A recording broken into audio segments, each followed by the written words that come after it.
बिस्मिल्लाहिर्रहमानिर्रहीम। बच्चों, आज के लेक्चर के साथ हाजिर हैं, लेक्चर 24 एंड 25। हमने पिछले लेक्चर में पढ़े थे कि मूर मशीन और मीले मशीन क्या होती है।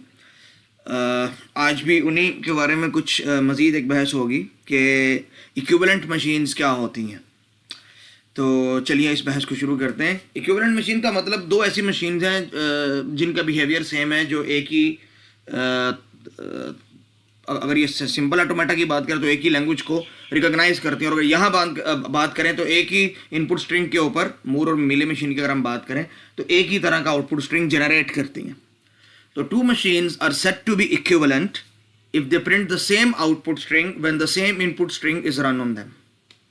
ठीक है, बड़ी सिंपल सी डेफिनेशन है। अब ये कि इतनी बात याद रखें कि टू मूर मशीन्स में भी इक्विवेलेंट, दो मूर मशीन्स हम ऐसे डिज़ाइन कर सकते हैं कि वो इनका रिजल्ट एक जैसा हो। इस तरह दो मीले मशीन्स ये भी एक जैसी हो सकती हैं। टू मीले मशीन्स में आल्सो भी इक्विवेलेंट, लेकिन प्रॉब्लम अराइजेस कि इन दोनों का जब आपस में कंपैरिजन करते हैं तो उस वक्त में क्या होगा। तो अ Moore machine and a Mealy machine, can they be equivalent? तो आंसर है no, they can never be equivalent. उसकी वजह यह है कि because of the extra character printed by Moore machine, तो आउटपुट तो कभी इनका सेम हो ही नहीं सकता है। तो इस वजह से कोई मूर मशीन कोई मीले मशीन के इक्विवेलेंट नहीं हो सकती टेक्निकली स्पीकिंग। लेकिन बात यहां खत्म नहीं होती। If we ignore the extra character, यदि एक्स्ट्रा करैक्टर को छोड़ के बाकी तो देखो ना, बाकी में कोई फर्क है कि नहीं, तो उस सूरत में क्या ऐसा हो सकता है? तो जी बिल्कुल हो सकता है। And this is known as the equivalent machines theorem. आपकी बुक के अंदर इसको पता नहीं थ्योरम 9-10 के नाम से दिया होगा, देख लीजिएगा कि if we ignore the extra character printed by the Moore machine, then for each Moore machine there is an equivalent Mealy machine, and for each Mealy machine there may be an equivalent Moore machine. तो in other words हम ये कह सकते हैं कि Moore is equal to Mealy, जैसे हमने पहले करा था कि अगर रेगुलर एक्सप्रेशन से डिफाइन कर सकते हैं तो उसका इक्विवेलेंट एक फाइनाइट ऑटोमेटा भी है, ट्रांजिशन ग्राफ भी है। तो यही हमारा क्लीन थ्योरम था कि F A is equal to R E is equal to transition graph, और बाद में हमने उसको एक्सटेंड किया मजीद दो छोटे छोटे थ्योरम्स के साथ कि भाई F A is equal to N F A, power same है, एक का इक्विवेलेंट दूसरे का इक्विवेलेंट, यानी बाई डायरेक्शनल प्रोसेस है। अगर एक का इक्विवेलेंट मौजूद है तो दूसरी तरफ से भी उसका इक्विवेलेंट बन सकता है। तो ये बाई डायरेक्शन कराता है। अच्छा, बाज़ दफ़ा ऐसे होता है कि एक के एलिमेंट्स दूसरे में पाए जाते हैं, दूसरे के एक में नहीं पाए जाते, तो एक उसका सुपर सेट होता है। तो इसलिए हम इसमें बाई डायरेक्शन की कैद लगाते हैं कि दोनों तरफ से ये रिश्ता ज़रूरी है इस इक्विवेलेंस के लिए, नहीं तो इनकी पावर सेम नहीं हो सकती है।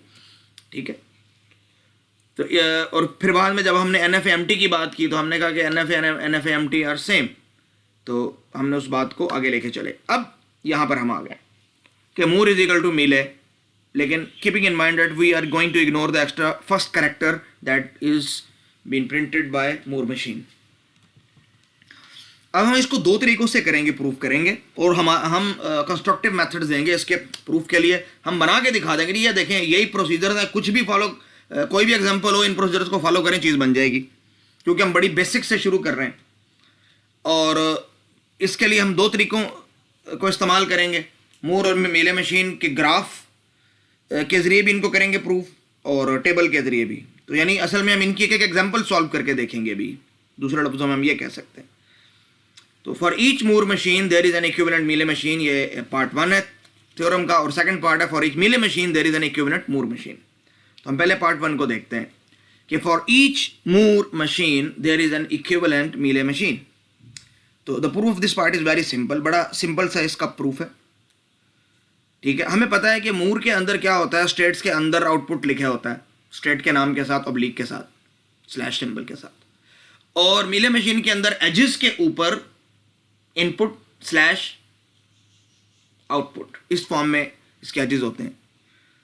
तो हमें करना क्या है, इसको एक दूसरे में कन्वर्ट करने के लिए, मूर मशीन को मीले मशीन में कन्वर्ट करने के लिए, we relabel all the incoming edges, जितने भी इनकमिंग एजेस हैं, क्योंकि जब कोई एज आएगा स्टेट में एंटर होंगे तभी कहीं जाके आप वो प्रिंट कर सकेंगे।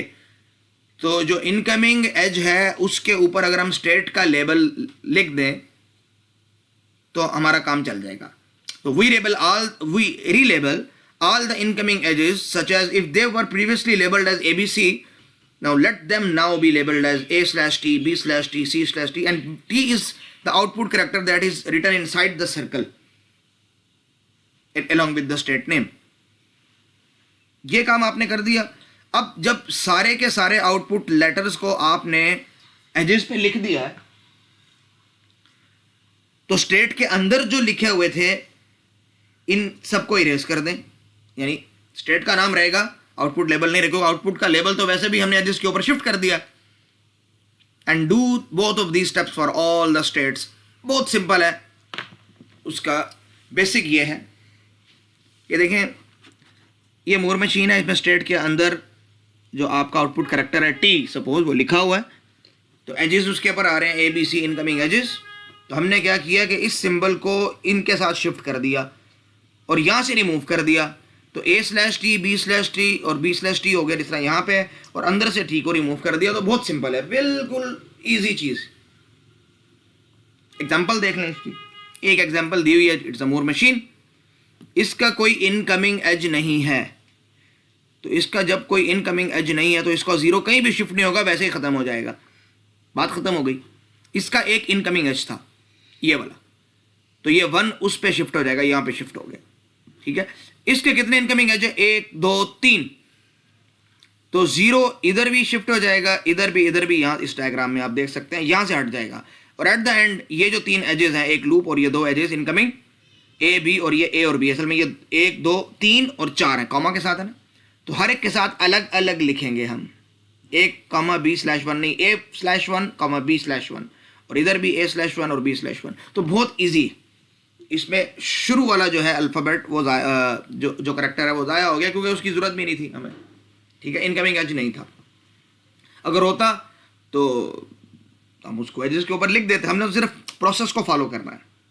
तो ये तो बड़ा सिंपल सा पार्ट था. सेकंड पार्ट है इसका कि for each Mealy machine there is an equivalent Moore machine. ये भी बड़ा सिंपल है, लेकिन थोड़ी सी इसमें टेक्निकल चीज़ है. देखें, इसका बिल्कुल ऑपोजिट होगा.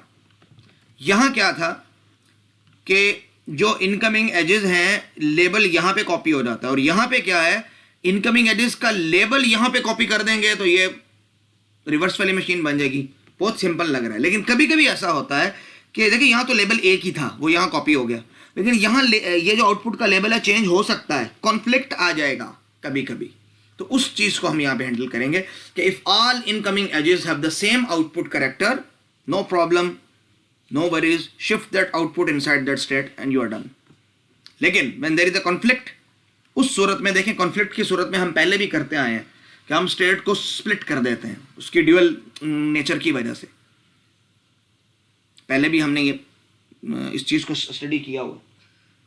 तो if there is a conflict, then split the state into the number of conflicting characters. और यही 2 स्टेप्स सबके साथ करते जाएं. ठीक है. Do this for all the states. देख लेते हैं इसको करना कैसे. देखें, मिसाल के तौर पे ये है, यहां देखें 3 इनकमिंग एजेस थे और तीनों पे लेबल 1 है, कोई कॉन्फ्लिक्ट नहीं है, तो हम ये 1 यहां कॉपी कर देंगे, इजी. लेकिन कभी ये सूरत हाल होती है कि देखिए यहां पर इनकमिंग एजेस 3 है, ये आउटगोइंग एजेस है. देखिए आउटगोइंग एजेस तो यहां से भी जाएंगे, यहां से भी जाएंगे. अगर इस स्टेट को हमने 2 हिस्सों में तोड़ा, उसकी वजह ये थी कि जो इनकमिंग एजेस थे 3, इन पे लेबल मुख्तलिफ थे आउटपुट के. ये इन 2 के ऊपर 0 लेबल था और इसके ऊपर 1 था, तो इसका मतलब इसकी नेचर 2. अब इसमें एक ही वक्त में 0 और 1 तो नहीं लिख सकते, तो इसकी एक स्टेट बनाएंगे जिसपे 0 लिखेंगे और उसमें वही 2 एजेस पॉइंट कर रहे होंगे जो 0 वाले थे, और जो 1 वाला था वो उस स्टेट की तरफ जाएगा जिस पे हमने लेबल 1 लिख दिया. ठीक है. और आउटपुट, चूंकि देखें इसका बिहेवियर तो चेंज करना नहीं, आप 0 के जरिए पहुंचे या 1 के जरिए पहुंचे, अल्टीमेटली आपने इधर से जब जाना है तो आउटगोइंग दोनों की एक जैसी होगी. तो ये दोनों के दोनों, आउटगोइंग को तो हम चेंज नहीं कर रहे, हम इनकमिंग ही को चेंज कर रहे हैं. ये जिसके इनकमिंग है उसके अकॉर्डेंस में चेंज होंगे. ठीक है. तो ये स्टेट 2 स्टेट में स्प्लिट इसलिए हो गई कि यहाँ 2 एजेस 0 का आउटपुट कर रहे थे प्रिंट, लेकिन यहाँ 1 कर रहा था. तो यहाँ हमें समझ नहीं आ रही थी 0 लिखे 1 लिखे. हमने कहा जी एक 0 वाली बना देते, 1 वाली बना देते हैं. जो 1 वाला था वो 1 वाले की तरफ जाएगा, जो 0 वाला था 0 वाले की तरफ जाएगा. हाँ, जब इससे आउटगोइंग होगी तो वो दोनों में एक जैसी होगी. A1 और B1, तो इधर भी A/1 B/1 और इधर भी यही होगा। अच्छा, लूप को भी देख लीजिए एक दफ़ा ताकि आपको थोड़ा सा आइडिया हो जाए। और अगर आपको वो कॉन्सेप्ट पता है पहले जो हमने लेक्चर 17 में गालिबन पढ़े हैं कि जैसे जिसमें हम Kleene star closure of a language की बात करते हैं, तो उसमें भी जब फर्स्ट स्टेट को हम फाइनल स्टेट करते हैं उसकी तरफ इनकमिंग एजेस होते हैं और वहाँ लूप होता है, तो आपने एग्जाम्पल्स में देखा होगा हमने उसको किस तरह हल किया। सेम कमोबेश वही काम इधर भी हो रहा है। तो यहाँ पे देखें Q3 स्टेट है जिसको हम अभी ऑब्जर्व कर रहे हैं। ये तो बड़ी सिंपल है ना। Q6 तो बहुत सिंपल है। क्यों? ये जीरो का एज है, ये जीरो यहाँ कॉपी हो जाएगा। तो असल में हम ये हमारा जो है इस वक्त अंडर स्टडी नहीं है स्टेट, ये वाली स्टेट है Q3। तो Q3 की तरफ इनकमिंग एजेस दो हैं, एक ये जीरो जिसमें आउटपुट और एक में 1 आउटपुट है। इसका मतलब एक Q3 का वर्जन वो है जो जीरो को एज एन आउटपुट प्रिंट कर रहा है, और एक Q3 का वर्जन वो है जो 1 को एज एन आउटपुट कर रहा है, प्रिंट कर रहा है। ठीक है, आउटगोइंग दोनों से एक जैसी होगी, तो दोनों स्टेट से A/0 का एज निकलेगा जो Q6 की तरफ जा रहा है, दैट इज द सेम। अच्छा, अब ये देखें A0 के ऊपर आप पहुंच सकते हैं कैसे? सॉरी, A0 का एज अगर ये लिखेंगे तो ये जीरो यहाँ पे कॉपी कर देंगे A3 में और एक एज यहाँ पॉइंट करेगा। ठीक है, B का लूप है, तो B का लूप का मतलब ये है कि आप यहाँ पे लिखेंगे 1 लिखेंगे और ये एज B का B वैसे ही रहेगा। लेकिन क्या आप एक दफ़ा जीरो रीड करके दोबारा 1 रीड कर सकते हैं? तो हमें पता है जीरो प्रिंट करके बाद में 1 प्रिंट कर सकते हैं, तो इस एज की भी ज़रूरत है। तो ये लूप में इसका ख्याल रखना होता है, इसकी ड्यूअल नेचर है कि यहाँ तो एक ए के बाद ही इधर चला जाएगा, अगला ए रीड करेगा और जीरो प्रिंट करेगा, या उसके बाद एनी नंबर ऑफ बीज भी हो सकता है। तो this is the path for 0 number of B's, this is the path for 1 B and this is the path for 2 B's एक लूप के साथ। और इस तरह you may have infinite number of B's. ठीक है, लेकिन जब भी बी की तरफ जाएगा तो 1 प्रिंट होगा, चाहे वो इधर से आ रहा है इधर से आ रहा है, तो दोनों को हमने इक्विवेलेंट कर दिया। अब हम इसके ऊपर एक एग्जाम्पल करते हैं, क्योंकि ये थोड़ा वो तो बड़ी इजी सी चीज़ थी, वो तो हमने वैसे ही आपको बता दी, और है तो ये भी इजी, थोड़ी सी बस कंसेप्चुअल है। तो हमने कहा कि आपका कॉन्सेप्ट वगैरह सारे क्वेश्चन आप लोगों के हम खत्म कर दें। तो convert this Mealy machine into an equivalent Moore machine. देखिए, ये एक मीले मशीन है। जैसे ही आप इस मशीन की पहली स्टेट पे जाते हैं Q0 पे, तो होता क्या है, आपके पास ए को भी रीड कर सकते हैं, बी को भी रीड कर सकते हैं, क्योंकि हमने पढ़ा ये असल में FA हैं। तो ए को रीड करके 1 प्रिंट करके आप Q2 पे जा सकते हैं, बी को रीड करके 0 प्रिंट करके आप Q3 पे जा सकते हैं। तो बाकी स्टेट्स में भी आप देख लें इसी तरह का बिहेवियर है कि Q1 में ए को रीड करके आप वापस Q0 पे आ सकते हैं, लेकिन 0 प्रिंट करेंगे, और अगर आप लूप को ट्रांवर्स करेंगे तो ये बी वाला एज है, और 1 प्रिंट करेंगे तो Q2 में भी और Q3 में भी इस तरह 2 एजेस हैं। तो कुल 8 एजेस हैं हमारे पास। चले, अब पहला स्टेप क्या है, पहले हम देखते हैं Q0 को। ये प्योर मीले मशीन है, ठीक है, क्योंकि इसमें कोई रूल मीले मशीन का वायलेट नहीं हो रहा। अब देखिए Q0 की तरफ इनकमिंग एजेस कौन से हैं, इसकी तरफ आने वाले एजेस कौन से हैं? एक ये A, एक ये B। इस ए के ऊपर लिखा है 0, तो ये डिमांड कर रहा है जी मैं तो 0 प्रिंट करूंगा, तो यहाँ Q0 के साथ 0 लिख दो। लेकिन बाद दफ़ा बहन भाई होते हैं ना, या 2 भाई होते हैं, तो उनकी आपस में लगती नहीं है, तो दूसरा कह रहा होता है नहीं जी 1 प्रिंट करेंगे। तो अब ये बेचारा परेशान हो जाता है, तो कह रहे हैं जी मैं क्या प्रिंट करूं भाई, किस बच्चे की वाई पूरी करूं, 0 प्रिंट करूं, यानी इधर मैं अपने साथ 0 लिखूं कि 1 लिखूं। तो हम कहते हैं भाई ये जब कॉन्फ्लिक्ट आ जाता है ना, तो हम इसको 2 हिस्सों में बांट देते हैं। लो भाई 2 हिस्सों में बांट दिया, एक को नाम दे दिया Q01 और दूसरे को Q02, क्योंकि असल स्टेट तो थी Q0, नॉट मतलब 0, Q0, और अब हो गई Q01 Q02। एक के साथ हमने लिख दिया 0, और इसकी तरफ वो एज था जो 0 वाला। देखें ये ए के साथ 0 था, तो हमने 0 वाला एज यहाँ लगा दिया, और ये B1 वाला था, तो Q3 से B1 वाला एज हमने यहाँ लगा दिया। अच्छा, आउटगोइंग देखें इसकी क्या थी, एक A1 वाला एज Q2 की तरफ, तो देखें इधर से भी A1 वाला एज Q2 की तरफ जा रहा है, इधर से भी जा रहा है, क्योंकि आउटगोइंग में फर्क नहीं होगा। ठीक है, और दूसरा B0 वाला एज Q3 की तरफ। तो यहाँ भी देखें B0 वाला एज Q3 की तरफ जा रहा है और यहाँ से भी जा रहा है, तो इस चीज़ में दोनों में फ़र्क नहीं होगा, आउटगोइंग एक जैसी होगी, इनकमिंग जैसे होगी हम वैसे ही उसके लेवल्स को पुट कर लेंगे। ये स्टेट तो हो गई, ठीक है। इसके बाद अगली स्टेट की बारी आती है Q1 स्टेट की। Q1 स्टेट के इनकमिंग एजेस कितने हैं? 2। एक जिस पे A1 लिखा हुआ है और दूसरा जिस पे B1 लिखा है, that is in fact also a loop. अब दोनों पे क्या है? 1 है, तो इसका मतलब यहां पे कॉन्फ्लिक्ट नहीं है। तो हम सिंपल क्या करेंगे, 1 को यहां पे पुट कर देंगे और एजेस से 1 हटा देंगे, बात खत्म। ये एज भी हो गया। अच्छा, अब देखें ये तो प्योर मीले मशीन है। यहां देखें ये हाइब्रिड मशीन है, कुछ चीज़ें इसमें मीले मशीन वाली हैं, कुछ इसमें मूर मशीन वाली हैं, ठीक है। तो ये हाइब्रिड मशीन, और ये क्या कॉन्सेप्ट इसलिए दे रहा हूँ कि may be in the third last slide आप देखेंगे कि एक क्वेश्चन होगा जिसमें आपसे हाइब्रिड मशीन के बारे में कुछ पूछा गया होगा। अच्छा, हम यहाँ तक पहुँच गए थे। अच्छा, अब किसकी बारी है? Q2 की और Q3 की, लेकिन Q3 आसान लग रहा है क्योंकि उसमें मुझे कॉन्फ्लिक्ट नहीं नज़र आ रहा। देखिए Q3 की तरफ आने वाले एजेस 2 हैं और दोनों पे B/0 लिखा है, तो आउटपुट चूंकि 0 है दोनों का, तो दोनों बहन भाई एक ही चीज़ की डिमांड कर रहे हैं कि घर में यही पकेगा। तो वो कहते हैं ठीक है भाई, 2 हांडियाँ नहीं पकाते, 2 किस्म की डिशेज नहीं बनाते, एक ही किस्म की डिश बना लेते हैं, दैट विल बी 0, ठीक है।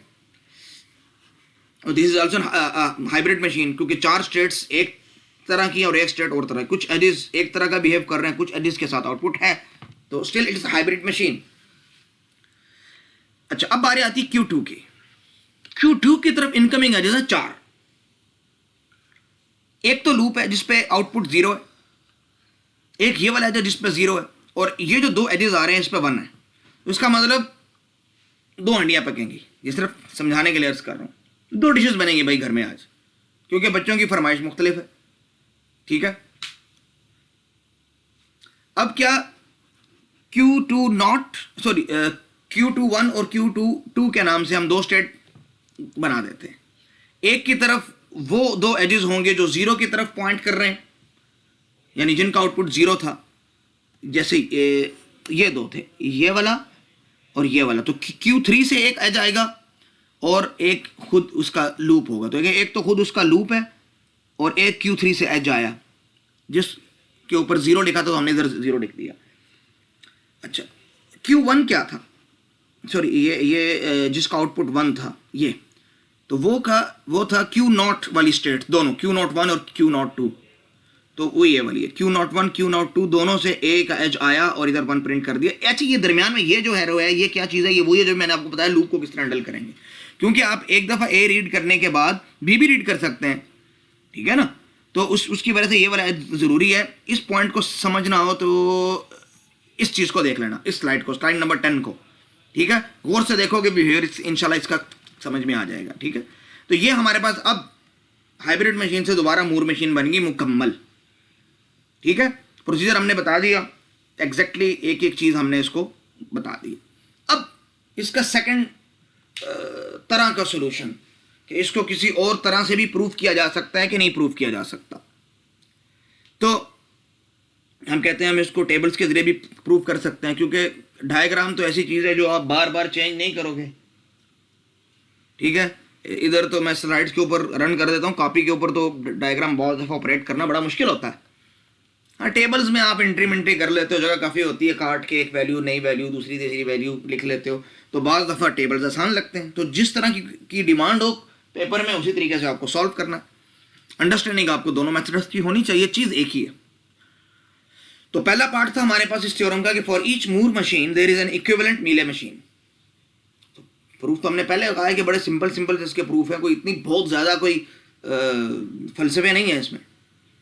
तो पहले तो ज़ाहिर है हम जब टेबल्स की बात कर रहे हैं तो हमारे पास कोई टेबल होना चाहिए मूर मशीन का, जिसको हम एक उसके इक्विवेलेंट मीले मशीन के टेबल में कन्वर्ट कर दें, ठीक है। अच्छा, हम चाहते हैं कि हम इसके रिजल्ट को वेरीफाई करें, ठीक है, जो भी हमने बनाया, तो हम इसी को बना लेते हैं, ठीक है, ताकि ये इसका जब हम आंसर निकालें मूर में, तो हमारे पास वो आंसर आ जाए जो यहाँ पे हमारे पास था, तो हमें पता चलता है वाकई ये रिज़ल्ट हमारा सही आया था।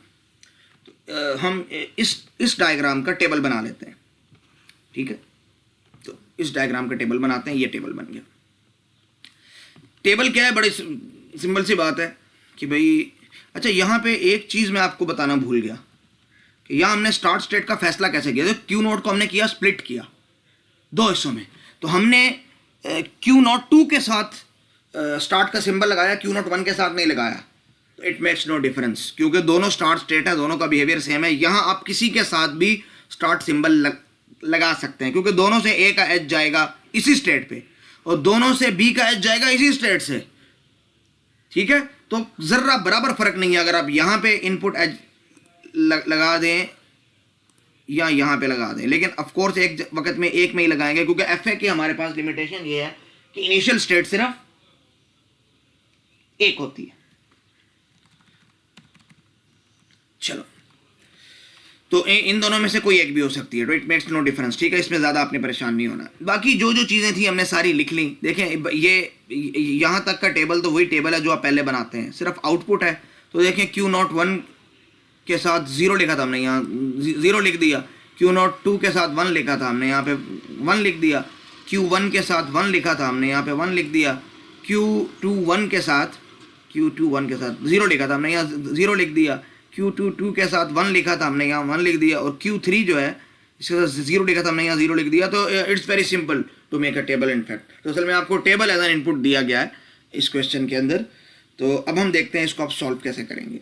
तो पहला प्रोसीजर, एल्गोरिथम का पहला procedure, copy present states above in the table below. अच्छा, ये इस टेबल के दो हिस्से हैं, ये है हमारी प्रेजेंट स्टेट्स, अभी वाली स्टेट्स, और इनपुट के बाद जो नेक्स्ट स्टेट्स होंगी वो ये होंगी। तो इनको हम प्रेजेंट स्टेट्स कहते हैं और इनको हम नेक्स्ट स्टेट्स कहते हैं, अगली मतलब। तो पहली चीज़ है copy present states above in the table below. तो ये वाली जो स्टेट्स हैं ये प्रेजेंट स्टेट्स हैं, इनको आप नीचे कॉपी कर लें, इजी हो गया। दूसरा, copy next states below in the table above in the table below as well. Next वालों को भी कॉपी कर लें, यहां तक तो बड़ी सिंपल है। अच्छा, आपको पता है मीले मशीन के अंदर चूंकि आउटपुट स्टेट के ऊपर नहीं होता, यहां तो स्टेट के ऊपर था इस मशीन के अंदर, तो स्टेट के कोरिस्पॉन्डिंग आपने आउटपुट लिख दिया। यहां पर स्टेट के साथ नहीं होता, एजिस के साथ होता है। और in fact these are the edges, कि एजिस यानी ए को रीड करके आप यहां पहुंच रहे हैं, तो ये ए एज है। तो आपको इनके लिए एक अलग आउटपुट चाहिए, इनके लिए अलग चाहिए। तो यहां आपको एक एक्स्ट्रा कॉलम की ज़रूरत है। तो हमने मुख्तलिफ कलर से आपको बता दिया कि ये एक पैक है और ये एक पैक है, ठीक है। कि अगर इस स्टेट से इस स्टेट पे ए रीड करके जाएगा तो आउटपुट क्या होगा, it means it depends on the edge जिसके ऊपर लेबल ए था, और ये लेबल अगर बी होगा तो आउटपुट क्या होगा। तो ये इनकी नेचर अलग अलग तरह की है। अब आपने क्या करना है, इन दोनों टेबल्स में जो शेडेड कॉलम्स है सिर्फ इनको देखना है। इस टेबल के अंदर आपने इन दो इनपुट वाले कॉलम को नहीं देखना, यानी नेक्स्ट वाले जो स्टेट्स वाले कॉलम्स हैं। और इसके अंदर आपने किसको नहीं देखना, फिलहाल, ठीक है ना, जो प्रेजेंट स्टेट्स वाला कॉलम है। अब इनको देख के करना क्या है, पहले ये देखें, ये वाली वैल्यूज इधर कॉपी कर दें। Q0 1 का आउटपुट 0 है, तो Q0 1 का आउटपुट 0, इजी। अच्छा जी, Q0 2 का आउटपुट 1 है, तो देखिए Q0 2 का आउटपुट 1 हमने एंटर कर लिया यहाँ पे। Q1 का आउटपुट 1 है, तो Q1 जहां जहां भी है, 3 जगह था तो हमने तीनों जगह उसको लगा लिया। Q21 ये भी 3 जगह था, इसका आउटपुट था 0, हमने यहाँ पे लगा लिया। Q22 का आउटपुट था 1, दो जगह पे था, और Q3 का आउटपुट था 0, दो जगह के ऊपर, ये भी हमने यहाँ पे लगा लिया।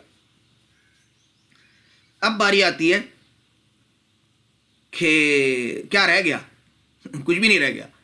It's a required Mealy machine, ऊपर वाला मूर मशीन है और नीचे वाली मीले मशीन है, ठीक है ना। अच्छा, आप चाहें तो इसको आप ग्राफिकली कन्वर्ट कर लें, लेकिन अगर आप चाहें तो ऑप्शनली इसको सिंप्लीफाई कर सकते हैं।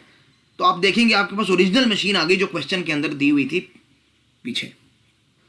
कैसे, तो आपको सिंप्लीफिकेशन का भी कुछ आइडिया दे देता हूँ, ठीक है ना। तो बास क्वेश्चन आते हैं, अगर इसको सिंप्लीफाई करें तो आपको कम से कम पता तो हो कि सिंप्लीफाई होता कैसे है। तो एक क्वेश्चन समझे आपके पास ये भी हो गया कि how to simplify a finite automata.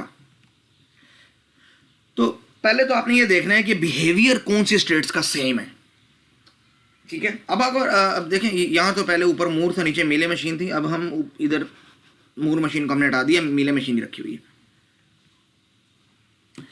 अच्छा देखें यहाँ पे हमारे पास क्या है, ये देखें जो यहाँ पे है वो भी यहाँ पे है सेम, बल्कि ये दोनों रोज ही सेम है।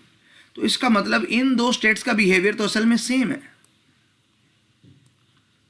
ठीक है। The behaviour of first two states is the same, so we will merge them, हम इन दोनों को मर्ज कर देंगे, ठीक है। Q01 Q02 के बजाय अब हम नाम इसका सिर्फ Q0 दे देंगे। आपको पता है ये नाम तो सिर्फ रेफरेंस के लिए, आप नाम इसको 1 2 3 दे दें तो कोई इशू नहीं है, ठीक है। तो हमने इनको एक मर्ज करके नाम दे दिया क्योंकि असल में रिजल्ट तो इनका सेम है, ठीक है। एक ही जैसी ट्रांजिशन इनसे हो सकती है, तो इसका मतलब कोई इशू नहीं है इसमें, ठीक है। अच्छा मसला तो ये होगा कि इनसे आउटगोइंग ट्रांजिशन है तो इनकमिंग ट्रांजिशन में तो फर्क होगा ना। ये देखें यहाँ पे Q02 और Q01 तो अलग अलग तरीके से इनकमिंग एज है दोनों के। इसका इनकमिंग एज Q1 से आ रहा है, इसका Q3 से आ रहा है, ये A रीड करके आ रहा है, ये B रीड करके आ रहा है, ये 0 आउटपुट है, ये 1 आउटपुट है। तो क्या करेंगे हम, कहते हैं जब उन दोनों को मर्ज करेंगे तो इसका मतलब क्या होगा, उस स्टेट के अंदर Q01 भी है Q02 भी है, उसको कंबाइन करके Q0 नाम दे दिया है। तो जो एज Q01 की तरफ आ रहा है और जो Q02 की तरफ आ रहा है वो असल में इस होल कंबाइंड स्टेट की तरफ आ रहा है, तो इट मेक्स नो डिफरेंस, ठीक है ना। ये सिर्फ ऊपर से एक हमें थोड़ी सी चीज़ हवा सा लग रहा था कि कोई मुश्किल सी चीज़ होगी, हालांकि ये एक ही चीज़ है कि जब कंबाइन कर रहे दोनों को मर्ज कर लिया, एक ही बना दिया, तो जो अब देखें दो स्टेट हैं, एक ये वाली एक ये वाली, तो जो एज इन दोनों पे आ रहा है इनकमिंग वो कहीं से भी आ रहा है तो वो कंबाइन होकर तो इसी एक स्टेट की तरफ असल में वो दोनों एजेस आ रही हैं जो कंबाइंड स्टेट है, तो फर्क नहीं पड़ेगा, ठीक है। हमने उसको मर्ज कर लिया, लेकिन यहां एक काम करना और जरूरी है। मर्ज करने के साथ साथ देखें आपने इनका नाम चेंज किया Q01 Q02 का, यहां पे मर्ज कर दिया ना दोनों को, तो ये नाम तो अब भी यहां मौजूद है Q01 Q02। इन नामों का क्या करेंगे, इस नाम की तो स्टेट ही नहीं है यहाँ पे भाई, वो दोनों मर्ज होके जब Q0 हो चुकी हैं, हमने पहले बात की, तो उनको आप अब Q0 का नाम यहां भी दे दें। You have to correct the name everywhere.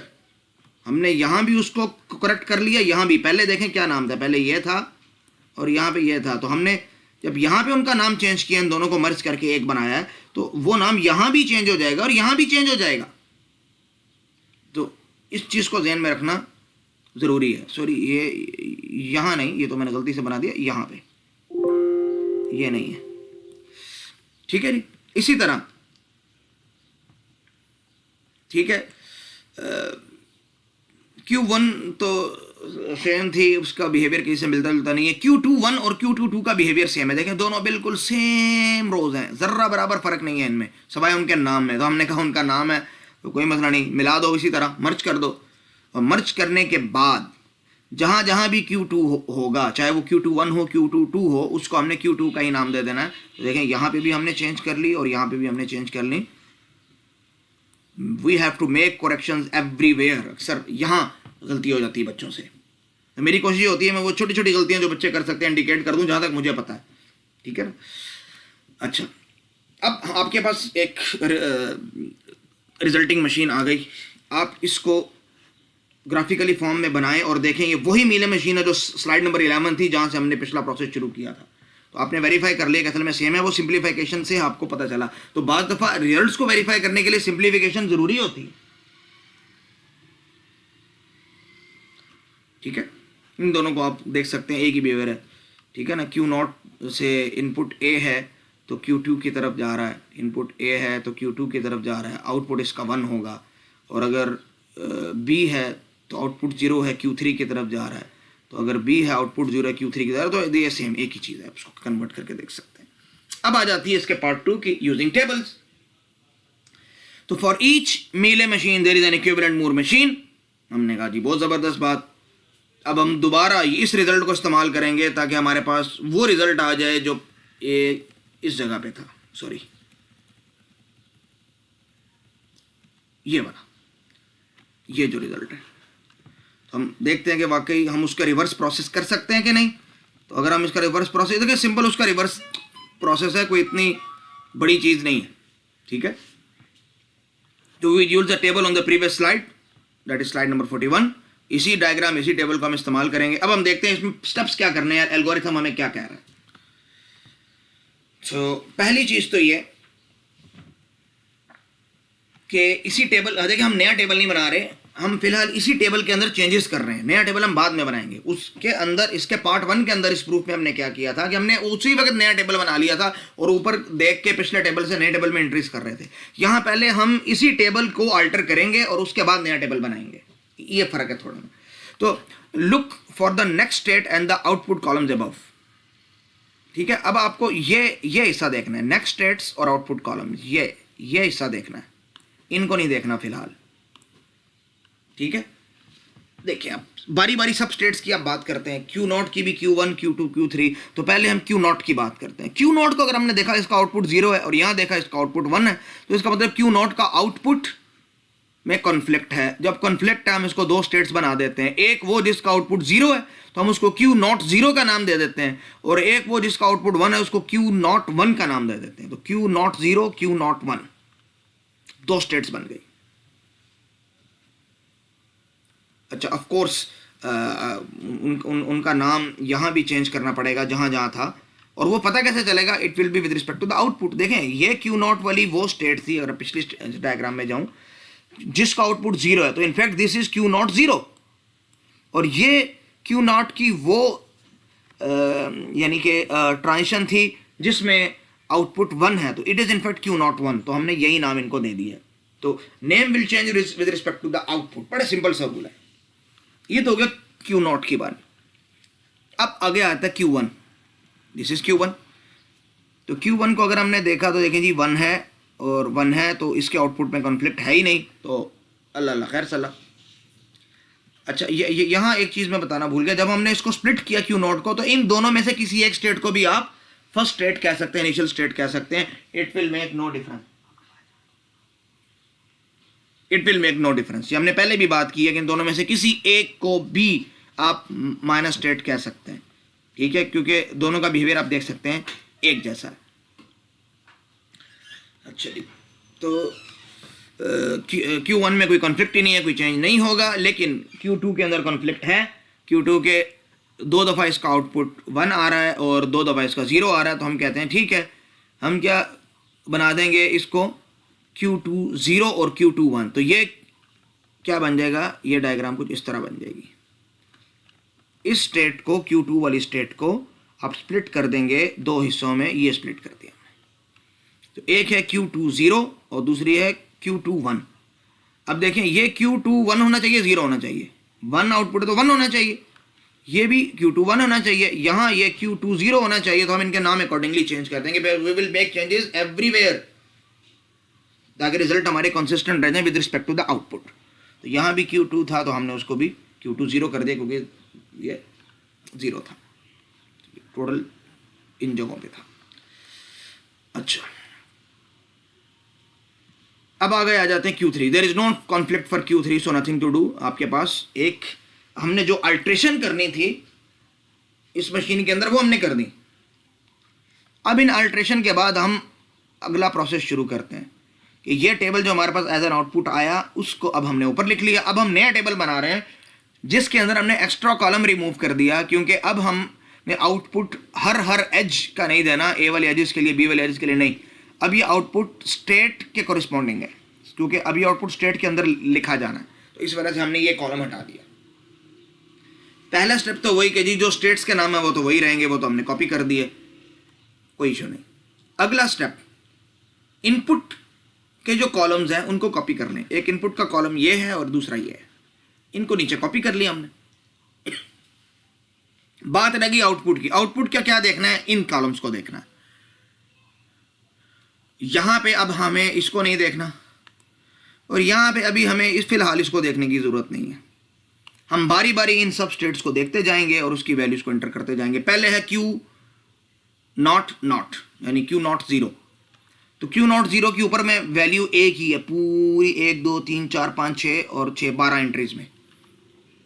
और अब वैसे भी हमने कॉन्फ्लिक्ट सारे खत्म कर लिए हुए हैं, ये टेबल में अल्ट्रेशन की इसलिए थी कोई कॉन्फ्लिक्ट रहे ही ना। ठीक है, तो इस तरीके से ये भी वेरीफाई हो जाए कि आपके सारे कॉन्फ्लिक्ट हल हुए हैं भी है कि नहीं। तो 0 है तो हमने यहाँ 0 लिख दिया। Q01 है तो Q01 को अगर आप देखें तो एक ही यहाँ पे एंट्री थी, तो हमने यहाँ वैल्यू 1 थी, 1 लिख ली। Q1 की एंट्री हमारे पास 3 थी, तीनों जगह 1 था, कॉन्फ्लिक्ट हमने सॉल्व किए हुए हैं। अगर यहाँ कोई एरर आ रहा है इसका मतलब पहले आपने कॉन्फ्लिक्ट सही तरह सॉल्व ही नहीं किया, टेबल को जो अल्टर करना था वो अल्टर ही सही तौर पे नहीं किया। Q20 3 जगहों पे था, तीनों जगह 0 था, 0 लिख दिया। Q21 2 जगह पे था, दोनों जगह 1 था, 1 लिख दिया। Q3 दोनों जगह 0 था, 0 लिख दिया। Which is the required Moore machine, यही जो नीचे रिजल्ट है हमारी मूर मशीन है। अच्छा, अब हमें ये चेक करना है कि हमारा आंसर उस प्रीवियसली आंसर से मैच करता है कि नहीं, जो हमने पहले जिससे हम मैच करना चाह रहे हैं। तो देखें उसमें नाम हमने Q0, Q00, Q01, Q20, Q21 नहीं दिए थे, हमने Q01 यानी Q01, Q02 या Q21, Q22 नाम दिए थे। तो इसमें हमें आसानी इसलिए थी कि हमें इंडिकेट करना होता था कि कौन सा 0 वाले आउटपुट के लिए कौन सा 1 वाले एच किया, तो हमने नाम इस तरह दिए। आप चाहें तो नाम्स को चेंज कर दें, हमें ज़र्रा बराबर फ़र्क नहीं पड़ता, आप सबके नाम को XYZ 1 2 3 WXY ABCD कर दें, ठीक है। असल में तो स्टेट्स की ट्रांजिशन चेंज नहीं होनी चाहिए, नामों में तो कुछ नहीं रखा हुआ। तो लेकिन अपने रिजल्ट को वेरीफाई करने के लिए हम उसी से कंसिस्टेंट जो है इसके नाम रखते हैं। तो हमने जिस तरह वहाँ पे Q01, Q02 नाम रखा था, हम यहाँ भी रख रहे हैं, ठीक है। इसकी जब हम डायग्राम बनाते हैं तो ये डायग्राम बनती है हमारे पास, ठीक है, आप वेरीफाई कर सकते हैं। अब हमारा जो पहला रिजल्ट था, अभी जो रिजल्ट है हमारा ये वाला रिजल्ट है, ये वाला स्लाइड 61 के ऊपर, और स्लाइड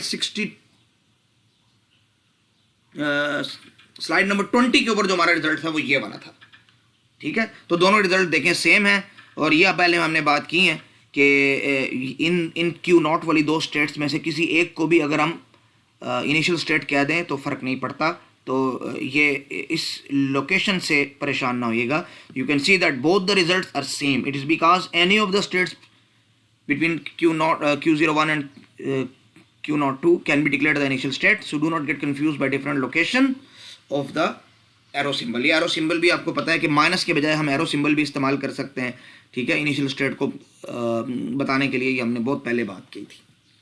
तो उम्मीद है कि आप लोगों को ये समझ में आए होंगे। क्वेश्चंस आपके पास इसी तरह के होंगे कि आपको मूर और मीले मशीन को आपस में कन्वर्ट करके बताना होगा कि वो सेम है कि नहीं, ठीक है। तो कन्वर्जन के सारे रूल्स आपके आगे, आपको ग्राफिकल फॉर्म में दिया जाए तब भी आप कर सकते हैं, आपको अगर हमने टेबुलर फॉर्म में दिया है तब भी आप कर सकते हैं, ग्राफिकल फॉर्म में दिया है, कहा इसका टेबल बना के फिर करके फिर ग्राफ बना के देखो, तब भी आपको करना पड़ेगा। अगर आपको कहा जाए कि सिंप्लीफाई कर दें तो सिंप्लीफाई किस तरीके से करना है वो भी मैंने आज आप लोगों को इंडिकेट कर दिया कि सिंप्लीफिकेशन के रूल्स क्या होते हैं, ठीक है, आइडिया मैंने आपको दे दिया। तो उम्मीद है आप लोगों को समझ में आया होगा। अब आपकी टास्क क्या है, ये कोई असाइनमेंट नहीं है, कोई क्विज नहीं है, कोई भी एक स्ट्रिंग ले लें, run an arbitrary string as input on Moore, Mealy and hybrid machines shown on the slide 11, 15, 18 and 20। 11 number पे आपकी गालबन मूर मशीन होगी, 20 पे आपकी मीले मशीन होगी, और 15 और 18 जो है इसमें असल में वो कन्वर्ट हो रही थी, वो हाइब्रिड टाइप की 2 मशीन्स थी जो intermediately as an intermediate result इस्तेमाल हो रही थी।